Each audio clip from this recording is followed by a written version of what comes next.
চারিদিকে এত বিশৃঙ্খলা, এত মববাজি, এত খুন, এত ধর্ষণ, এত ডাকাতি, এই নিয়ে বাংলাদেশের অন্তর্বর্তী সরকারের চিফ উপদেষ্টা ডক্টর মোহাম্মদ ইউনূসের কোনো বিকার দেখেন তার চেহারায়, তার অবয়বে, তার মুভমেন্টে, তার বডি ল্যাঙ্গুয়েজে কি মনে হয় তিনি এই বিষয় নিয়ে কোনো চিন্তা করছেন?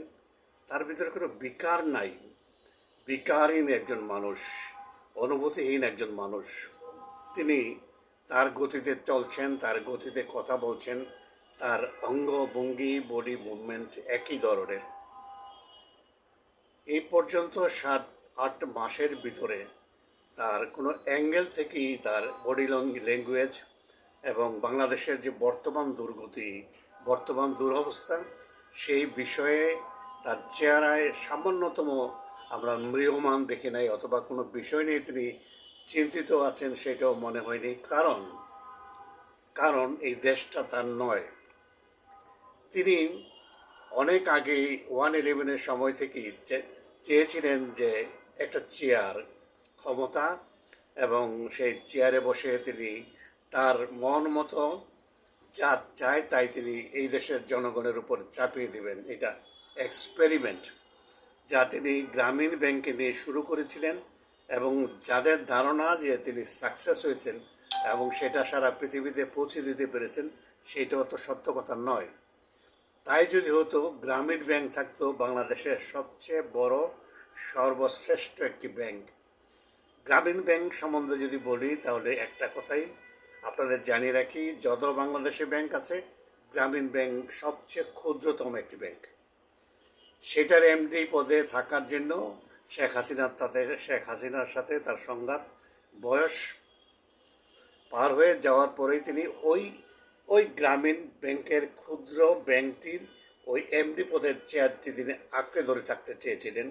অথচ ব্যাংকের কর্মচারীরা, ব্যাংকের যারা ইনভেস্টর, তারা ডক্টর ইউনূসকে ওই পদে আর দেখতে চায়নি। সরকার বাধ্য হয়ে তখন সেখানে হাত দিতে হয়েছে। আর সেই কারণেই শেখ হাসিনার সাথে ডক্টর মোহাম্মদ ইউনূসের সংঘাত। সেটা ডক্টর মোহাম্মদ ইউনূসের সাথে শেখ হাসিনার ব্যক্তিগত সংঘাত ছিল না, ওটা ছিল রাষ্ট্রের সাথে শেখ ডক্টর মোহাম্মদ ইউনূসের সংঘাত। 666 কোটি টাকা তিনি রেয়াত নিয়ে গেলেন, আইন আদালত ছাড়া, অত আইনের বিষয় ছিল। তিনি গ্রামীণ ব্যাংক থেকে আরও 10-15 বছরের জন্য কর রেয়াত নিয়ে নিলেন। সব কিছু নিয়ে তিনি জেকে বসলেন ক্ষমতায়। সম্প্রতি যা ঘটছে বাংলাদেশে এবং বাংলাদেশকে নিয়ে আন্তর্জাতিক মহলে যেই আলাপ আলোচনা চলছে, তা বাংলাদেশের জন্য অত্যন্ত নাজুক এবং অপমানজনক। আমরা প্রথমতই যদি বলি, ভারত এবং বাংলাদেশের সম্পর্ক নিয়ে বেশ অনেক দিন চেষ্টা চলছিল যে ভারতের প্রধানমন্ত্রীর সাথে বাংলাদেশের অন্তর্বর্তী সরকারের প্রধান ইউনূসের একটা বৈঠক করা যায় কিনা। এতে সফল হয়নি। ভারত থেকে সায় পাওয়া যায়নি। এক বৈঠকটি করতে ভারত রাজি হয়নি, এবং সেটা নিয়ে মোটামুটিভাবে এটা হবে না বলে নিশ্চিন্ত ভারত থেকে করা হয়েছিল। কিন্তু বাংলাদেশ আশাবাদী ছিল যে বৈঠকটি শেষ পর্যায়ে হবে। সেটা হয়েছেও। এই প্রসঙ্গ কিছু কথা বলবো। এর আগে একটা কথা বলে নেই, ভারত ডক্টর মোহাম্মদ ইউনূস যখন চীন সফরে গেলেন, তিনি ওইখানে চীনের সাথে যে সম্পর্কগুলো সৃষ্টি করলেন, যেমন বঙ্গোপসাগরের কর্তৃত্ব বাংলাদেশের, এবং পূর্ব অঞ্চলের যে ভারতের 7টি রাজ্য ল্যান্ডলক, ওইখানে কোনো সমুদ্র নাই, সুতরাং ওই করিডোর, শিলিগুড়ি করিডোর, এবং ওইখানের পাশেই কুড়িগ্রামে, রংপুরের কুড়িগ্রামে আবার চীনকে একটি বিমান ঘাঁটি নির্মাণ, সব কিছুই চীনকে তিনি দিয়ে আসছেন। অবকাঠামো, মংলা পোর্টের অবকাঠামো নির্মাণ এবং আরও কিছু যা দেওয়া তার এখতিয়ার নাই, এবং সেই ব্যবসা বান্ধব একটা পরিবেশ বাংলাদেশে সেভেন নেক সেভেন সিস্টার এবং শিলিগুড়ি করিডোর সব কিছুই যদি চীনের আওতায় এসে যায়, তাহলে ওইখানে চীনের ব্যবসা বাণিজ্য সম্প্রসারণ করা অতি সহজ হবে এবং সেই সমস্ত কিছুর অধিকার চীনকে দেওয়া হবে বলে প্রতিশ্রুতি দিয়ে এসেছেন। স্বাভাবিকভাবেই ভারত ভারত এখানে ভারতের স্বার্থ যেখানে জড়িত, আর ভারত এই জায়গায় ব্যবহার করে যেহেতু ব্যবসা বাণিজ্য করছে, এখানে তারা যদি বলে, বাংলাদেশ যদি এই কথা বলে, বাংলাদেশের সরকার প্রধান যদি বলে যে চীন ব্যবহার করতে পারবে এবং যেহেতু এটা বাংলাদেশের দখলে এবং বাংলাদেশের আয়ত্তে, সেখানে অন্য কারো জায়গা হবে না, চীন এসে যেন সেখানে ব্যবসা বাণিজ্যের সুযোগটা গ্রহণ করে এবং সেই ক্ষেত্রে ভারতের ল্যান্ডলক যেখানে কোনো সমুদ্র নাই, সেখানে ব্যবসা করার তাদের জন্য আরও সোজা হবে। এখানে বাদ দেওয়া হয়েছে নেপালকে, মিয়ানমারকে এবং সংশ্লিষ্ট আরও অন্যান্য দেশগুলোকে। চীনের একচ্ছত্র, সেক্ষেত্রে ভারতের কিছুটা বিব্রত হওয়ার কথা, কারণ 7টি রাজ্য অরক্ষিত ভারত রাখবে, ভারত এটা হতেই পারে না।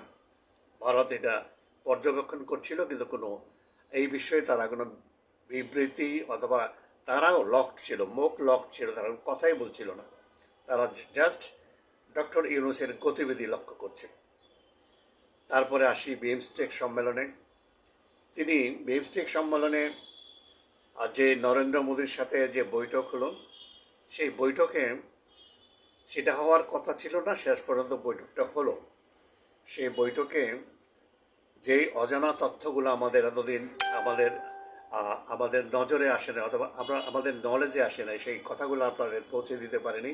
সেটা হলো, কথার মাঝখানে নরেন্দ্র মোদী যা ডক্টর মোহাম্মদ ইউনূস যেসব কথা বলেছে, নরেন্দ্র মোদী শুনেছেন, নরেন্দ্র মোদী কথা বলেছেন কম, শুনেছেন বেশি, এবং মাঝখানে নরেন্দ্র মোদী একটা কথা ডক্টর ইউনূসকে বলেছেন, আপনি একটু সংযত ভাষায় কথা বলেন।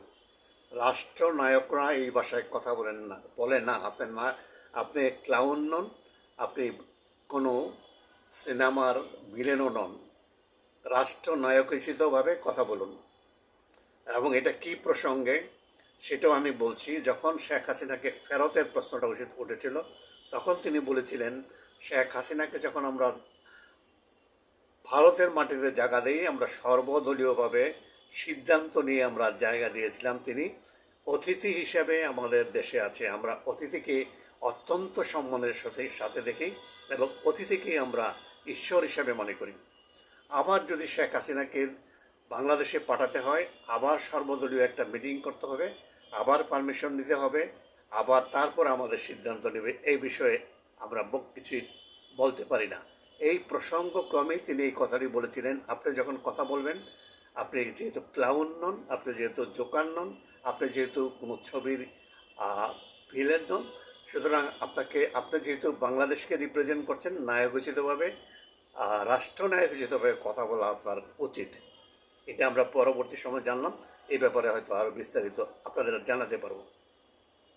সেইখানে দেখেন, সেইখানে চীনকে যে সম্পদ দিয়ে আসলো, এই সমুদ্র সীমা, ওখানে কিন্তু চীন নাই, এখানে পাকিস্তান নাই, এখানে আছে কে?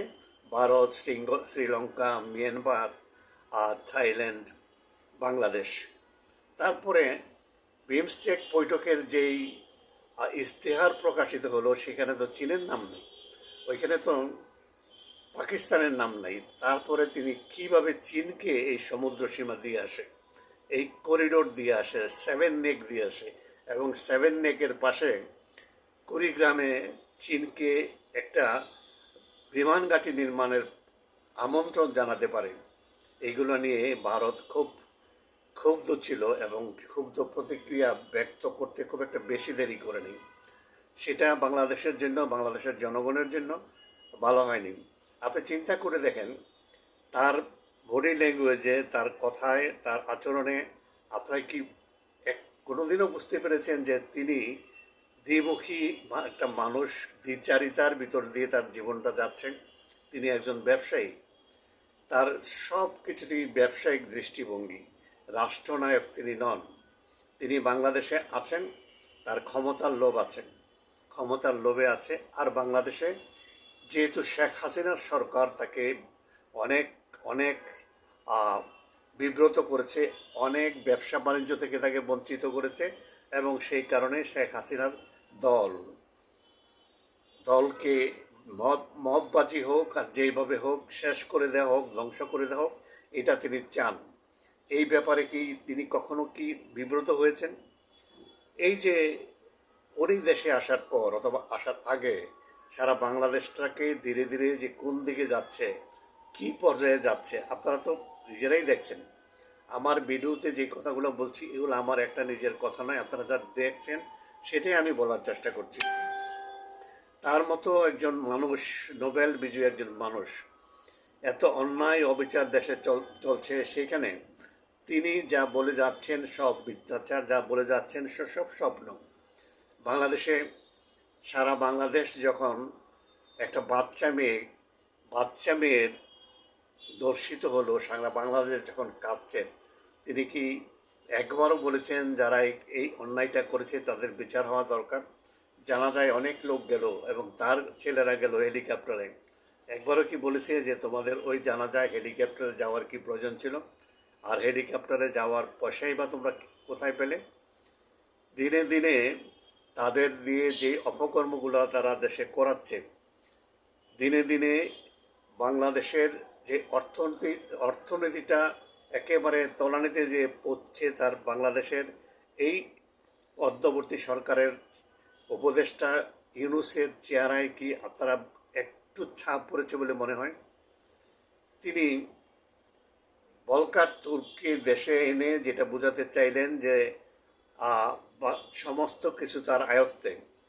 আর জাতিসংঘকে নিয়ে আমরা কি বলি, আজকেও দস্তগীর জাহাঙ্গীরের আজকে একটা টক শো দেখলাম, এটাকে একটা ক্লাব বলি আমরা, একটা ক্লাব।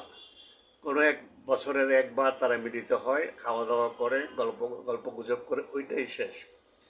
আর বলা হয়েছে ভলকার তুর্ক চলে যাওয়ার পরেই 1,80,00,000 লোককে মিয়ানমারে ফেরত নিয়ে যাওয়ার জন্য নীতিগত সিদ্ধান্ত হয়েছে। এটাও এখন শুনছি মিথ্যা, বানোয়াট, এবং এটা ইউনূসের আরেকটা মিথ্যাচার। দেখেন, এত মিথ্যার উপরে তিনি দাঁড়িয়ে আছে, দেশটাকে দাঁড়িয়ে রেখেছে। এই 8 মাসে তার কোনো অর্জন আছে? আর তিনি যত কথা বলেন যে আসছে বিনিয়োগ আসছে, আমরা বাইরে থেকে টাকা যারা পাচার করেছে সেই টাকা ফিরিয়ে আনার চিঠি দিচ্ছি, সেই চিঠির ফল কোনো সরকারের আমলে গত ৫-৫০ বছর ইতিহাসে আপনারা দেখেছেন কোনো টাকা পাচার হয়ে গেলে কোথাও থেকে কোনো টাকা ফেরত আনা হয়েছে কিনা, পেরেছে কিনা? সরকারিভাবে বাংলাদেশ ব্যাংক থেকে একবার রিজার্ভ চুরি হয়েছিল, সেই টাকাও ফেরত আনতে, পুরো টাকা ফেরত আনতে পারেনি। এটা গভর্নমেন্ট টু গভর্নমেন্টের বিষয় ছিল। আর ব্যক্তিগতভাবে যারা টাকা পাচার করেছে সেই টাকা ফিরে আনার ক্ষমতা, কারণ তারা যারা টাকা নিয়েছে এবং যেই দেশে নিয়ে গিয়েছে ওরা বৈধভাবে সেটা গ্রহণ করেছে, সেই টাকা তারা ফেরত কেন দেবে? আর তাদের বিচারের আওতায় ওই দেশে দাঁড়া করানো অত্যন্ত কঠিন কাজ, এটা কখনো সম্ভব নয়। ডক্টর ইউনূস যাই বলুক না কেন, ওনারা ভিডিওর র্যাঙ্কটা বেড়ে গেল, অনেক কিছু বলার আছে। ধীরে ধীরে আমি আপনাদের শুধু এই কথাগুলি বলে যাব। ডক্টর ইউনূস বাংলাদেশকে কোথায় নিয়ে যাচ্ছে, আপনাদের শুধু যখন পুরো ঘটনা জানবেন, শুনবেন, আপনাদের চোখের পানি ফেলতে হবে।